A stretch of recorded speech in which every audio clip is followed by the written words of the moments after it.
selanjutnya mungkin bisa diceritain perkembangan update seperti apa? Ya, hari ini ibu saya masih berada di ICU di Jakarta. Alhamdulillah kemarin pulang ke Indonesia, ke Jakarta dengan lancar. Ibu dalam keadaan yang terlihatnya baik, alhamdulillah. Dan saya pikir ibu hanya masuk ke ruang rawat inap biasa. Jadi setelah sampai mendarat di Bandara Jakarta, Bandara Soekarno-Hatta, kami langsung bawa ke rumah sakit.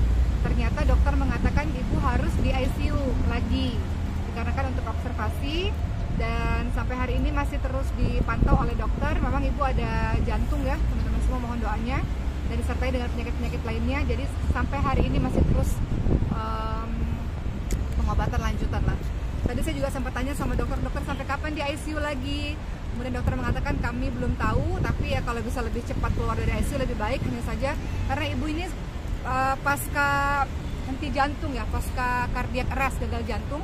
Jadi masih sangat rentan sehingga memang harus terus diawasi 24 jam seperti itu. Tapi yang buat saya lebih tenang tentu keadaan ibu saat ini lebih baik jauh dibanding dengan ketika berada di ICU di Kota Mekah. Ketika berada di ICU di Kota Mekah, badannya dingin gitu ya pada hari pertama koma di rumah sakit. Kemudian kulitnya kuning, pucat, nggak kayak kita nih kulit-kulitnya ada warnanya gitu. Tapi semua alhamdulillah sudah terlewat. Yang berada di Kota Mekah sudah luar biasa ya, semua kejadian itu masih terekam jelas di kepala saya karena saya melihat semuanya, setiap detiknya, dari mulai henti jantungnya, dari mulai mereka CPR ya, menekan-nekan dada ibu saya, dari mulai ibu saya dingin, dari mulai ibu saya tidak berwarna, kulitnya kuning gitu ya, pucat, sampai akhirnya berangsur-angsur berwarna kembali kulitnya, sampai sekarang sudah bisa bicara walaupun belum bisa berjalan karena masih sangat lemah, tapi beliau sudah dalam keadaan yang sangat baik. Semua dokter, tidak hanya dokter di Arab, di Mekah, tapi juga dokter di Indonesia mengatakan Masya Allah ini kasus yang sangat langka, beliau bisa bertahan sampai sejauh ini.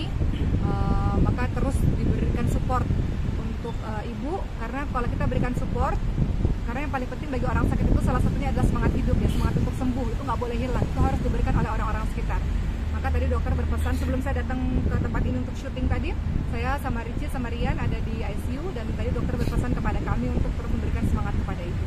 Jadi kalau teman-teman tanya keadaan ibu bagaimana sekarang, alhamdulillah beliau berbicara, beliau memahami.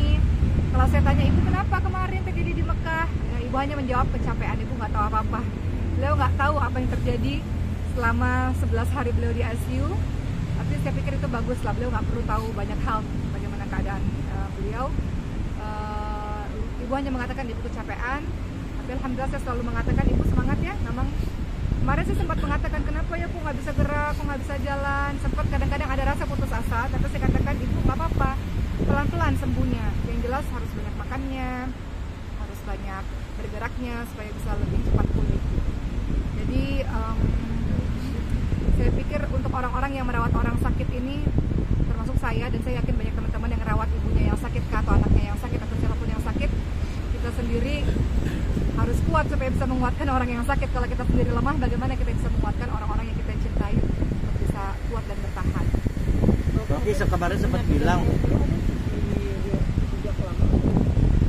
sebetulnya ibu saya punya riwayat penyakit autoimun sejak 17 tahun yang lalu karena mengkonsumsi obat belasan tahun, sehingga ibu ada berbagai macam penyakit komplikasi. Kemudian ketika berangkat haji sebetulnya dalam keadaan stabil. Ketika berangkat haji di Kota Mekah memang panas sekali di sana, dan haji itu sesuatu yang tidak mudah ya teman-teman, karena itu kan ibadah fisik yang sangat luar biasa. Banyak juga teman-teman kita yang sudah berumur yang tidak bertahan gitu. Ibu masuk ke rumah sakit di Kota Mekah itu 2 kali. Pertama kali dirawat 5 hari, kemudian berikutnya dirawat di 11 hari di ICU. Cuman yang ingin saya katakan pada teman-teman semua, saya jadi belajar banyak untuk kehidupan saya pribadi teman-teman.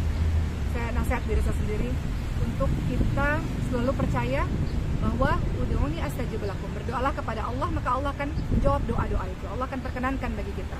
Dan doa terbaik salah satunya adalah di sepertiga malam terakhir. Ketika dokter mengatakan ini kasus yang sangat sulit, sangat berat, kami sudah memberikan yang terbaik dengan fasilitas terbaik, dengan alat terbaik, selanjutnya kamu hanya berdoa kepada Allah Subhanahu wa taala. Ketika saya sampaikan itu kepada adik saya, Dokter Cindy, beliau katakan sebetulnya itu dokter udah sudah gitu, maksudnya keluarga menerima apapun yang terjadi Mbak Oki, kata beliau begitu. Kemudian yang saya lakukan adalah saya pergi jam 2 pagi ke depan Ka'bah, karena kebetulan rumah sakit kami satu gedung dengan hotel dan berdepan atau berhadapan dengan Masjidil Haram, Ka'bah itu berdepan dengan Ka'bah lah istilahnya. Jadi setiap jam 2 pagi sampai pagi saya berada di Ka'bah, saya berdoa kepada Allah Subhanahu wa taala, dan banyak hal keajaiban yang terjadi. Yang tadinya dokter mau mengoperasi ibu saya untuk tindakan tracheostomi, pembolongan leher, karena ventilatornya sudah digunakan 9 hari 10 hari. Kalau orang di ICU ventilatornya sudah digunakan lama, biasanya harus dibolongin lehernya. Saya sudah tanda tangan itu untuk operasi pembolongan leher atau tracheostomi. Kemudian dokter sudah bersiap-siap akan memindahkan ibu saya ke rumah sakit lagi yang lain yang lebih lengkap. Namun Masya Allah tiba-tiba semuanya terjadi begitu saja dengan ajaib. Tiba-tiba hari ke-10 ibu lepas ventilator, hari ke-11 tiba-tiba dokter bilang ibu sudah boleh pulang dari ICU. Jadi sebenarnya yang saya ceritakan kepada teman-teman ini lebih kepada hikmah dalam kehidupan yang saya jalani, bahwa selama ini mungkin kita sering dengar dari orang-orang ada keajaiban ini, keajaiban itu, tapi saat ini saya mengalami sendiri bahwa Masya Allah ada banyak hal terjadi di ICU, tapi ada banyak hal terjadi dengan kekuatan doa. Dan itu bukan doa saya sendiri teman-teman semua. Kenapa saya dengan sengaja memposting cerita di sosial media, dan saya minta doa khusus untuk ibu saya kepada teman-teman di luar sana, karena kita nggak pernah tahu doa siapa yang dikabulkan oleh Allah untuk menyembuhkan orang-orang yang kita cintai. Begitulah, sekarang ibu saya, dokter dan suster di kota Mekah mengatakan, nanti banyak-banyak sujud syukur kepada Allah, sekarang kamu pergi ke Ka'bah, kemudian beribadahlah kepada Allah, banyak bersedekah kepada orang sebagai wujud rasa terima kasih atas keajaiban yang Allah berikan kepada kamu. Jadi ya mudah-mudahan kisah ini membuat saya menjadi orang yang lebih baik, karena saya lihat istilahnya kematian depan mata, dan Allah istilahnya memberikan kesempatan lagi gitu. Semua terjadi di depan mata saya, jadi saya mau jadi orang lebih baik. Teman-teman doain ya, semoga dengan kejadian ini ada hikmah yang baik yang bisa saya ambil di kehidupan saya dan keluarga. Oke, kabarnya ibu juga ada ini ya, kamu pernah cerita wisuda Quran. Oh itu iya, boleh dijelasin betul. nggak sih? Ibu saya dalam keadaan koma di rumah sakit di ICU. Namun dokter mengatakan walaupun dia koma tapi dia dengar. Jadi kamu bisa berdoa apapun dan kamu bisa baca Quran sesuka hatimu. Jadi setiap kali saya baca Quran, ibu saya menangis teman-teman semua. Jadi keluar air matanya pada saat matanya terpejam. Jadi saya tahu bahwa walaupun orang koma dia masih bisa mendengar. Karena bagaimana mungkin air mata itu bisa mengalir? Setiap kali saya mengaji, membaca Al-Quran, air mata itu menetes teman-teman semua. Saya ingat beberapa hari kemudian ibu saya bisa membuka matanya. Walaupun matanya nggak bisa mengikuti saya, artinya hanya lihat kosong. Dan ketika saya baca pada ibu saya, ibu selalu mengatakan ibu ingin menyelesaikan hafalan Quran. Ibu selalu mengatakan ibu mau seumur hidup ibu bersama dengan Quran. Saat ini ibu belum selesai hafalan Quran. Ibu saya baru 10 juz teman-teman semua. Kemarin baru wisuda. Jadi saya katakan ibu selalu bilang ketika ibu sehat, ibu mau hafal 30 juz Quran ya Allah, mau dilancarin Qurannya. Saya katakan pada ibu harus punya semangat untuk itu. Belum selesai hafalannya, jadi ibu semangat ya. Dalam keadaan di ICU itu beliau mengangguk. Nah pada saat beliau mengangguk itulah kemudian saya punya harapan besar bahwa ibu saya bisa bertahan. Ketika saya katakan ibu mau selesaikan hafalan 30 juz Al-Qurannya, ibu masih perlu waktu untuk menyelesaikan itu, masih perlu waktu untuk terus mempelajari Al-Quran, dan beliau mengangguk. Jadi saya di hati kecil saya ada harapan besar untuk ibu saya, walaupun seluruh keluarga adik-adik mengatakan kami udah ikhlas, oke ikhlasin ibu, jangan memberatkan ibu.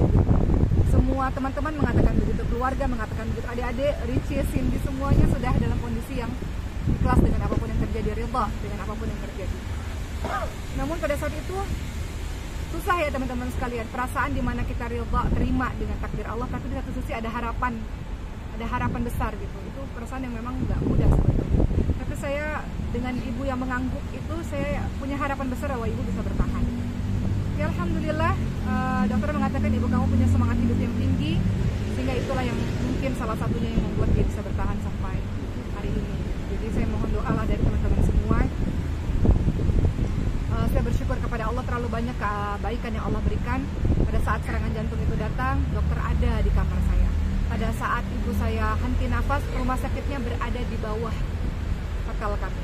Bayangkan kalau dokter tidak datang, bayangkan kalau hotelnya jauh, kami harus naik kendaraan berapa menit yang terbuang. Sementara kalau sudah 7 menit atau 10 menit ke atas henti nafas, berarti sudah susah untuk tertolong. Jadi setiap menit itu sangat berharga. Jadi Allah buat ketika serangan jantung dokter ada di situ, visit ke kamar kami. Allah buat rumah sakit itu berada di bawah hotel kami. Allah buat saya ketika kejadian itu pun ada di situ. Nggak terbayang kalau saya pada saat ibu saya sedang henti nafas atau gagal jantung itu saya berada di luar, saya tidak terbayang. Jadi itu yang terjadi selama saya haji, teman-teman semua, sebuah pengalaman yang sangat mahal buat saya. Dan saya cuma mau mengatakan untuk diri saya dan kita semua, kalau kita meninggalkan sholat malam, berarti kita tidak merasa benar-benar perlu kepada Allah Subhanahu Wa Taala. Jadi kalau kita merasa kita perlu kepada Allah, maka jangan pernah tinggalkan sholat malam itu, karena dahsyatnya doa-doa yang Allah kabulkan pada saat sholat malam. Jadi saya hanya berdoa kepada Allah, semoga teman-teman yang Allah berikan orang tuanya sakit atau anaknya sakit, orang yang dicintai sakit,